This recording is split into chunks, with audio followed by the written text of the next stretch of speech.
J'ai vu Hurlevent version 2026. Eh bien, je vous le dis tout de suite, ce film est un plantage complet.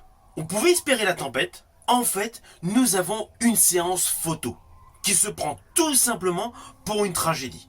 Alors, adapter Milly Brandt, c'est plonger certes dans la boue, dans la fièvre et la cruauté. Seulement, en fait, ici, lorsqu'on réfléchit sur l'analyse complète de ce film, on a du brouillard Instagram. Et surtout l'impression que le duo d'acteurs principal cherche la caméra tout simplement pour vérifier s'ils sont beaux. Le film veut hurler, mais en fait il gémit. Et il gémit beaucoup trop. Chaque plan semble crier « Attention, je suis profond, je suis nostalgique, je suis triste ». Mais en fait il s'agit d'une accumulation de ralentis et d'images mouillées, aucune émotion là-dedans, ce qui implicitement crée un catalogue de pauses. On n'assiste aucunement à une passion dévastatrice, mais en fait tout simplement à un élargissement, à une répétition de ce que vous avez vu dans la bande-annonce. En fait, dans le bouquin, la relation centrale est une relation toxique. Et bien là, dans ce film, pas du tout. Dans le bouquin, la relation est inoubliable, déchirante. Là, dans ce film, elle est décorative. En plus, ça s'embrase sur commande, ça se détruit poliment, et ça retombe aussitôt. Même les disputes, en fait, elles sont coiffées. Et alors cette manie de rendre chaque scène beaucoup plus chaude, beaucoup plus intense, beaucoup plus érotique, c'est d'un ridicule mais impressionnant. En fait, comme il y a une carence scénaristique et surtout une carence de la prestance des deux acteurs principaux, il y a une volonté absolue de rajouter de l'érotisme. Eh bien franchement, cela ne marche pas. Alors oui, je connais l'histoire, j'avais lu le bouquin et j'ai vu pléthore d'adaptations de ce roman Les Hauts de Hurlevent, c'est clair.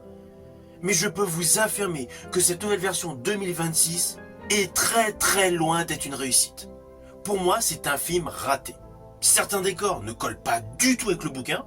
Et surtout, cette volonté absolue de mettre de l'érotisme dans la majorité des plans séquences, c'est d'un ridicule notoire. Si vous voulez vraiment voir une bonne adaptation, qui est certes beaucoup plus longue, mais de qualité, je vous invite à découvrir la version de 2011 porté par Tom Hardy.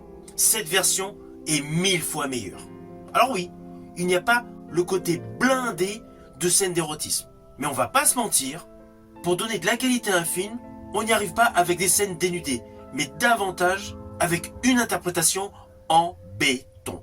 Et là, le couple vedette de ce film ne croit absolument pas à leur rôle. Ce film s'apparente davantage à une pub pour parfum. Avec le plus clair du temps, les deux interprètes principaux dans le froid et mouillés par la pluie. Toute la dimension psychologique du personnage masculin dans le bouquin n'apparaît aucunement dans ce film. Et alors Margot Robbie n'exprime absolument rien en concordance avec le bouquin. Selon moi, ce film Hurlevent est la grosse déception 2026. Pour moi, ce film Hurlevent est tout simplement une transformation chic et vitrine, prétentieuse, et tragiquement vide d'un très beau roman. Naturellement, je vous déconseille d'aller voir ce film Hurlevent. Alors surtout, n'hésitez pas à me mettre en commentaire votre opinion. Je vous dis à bientôt pour une prochaine vidéo.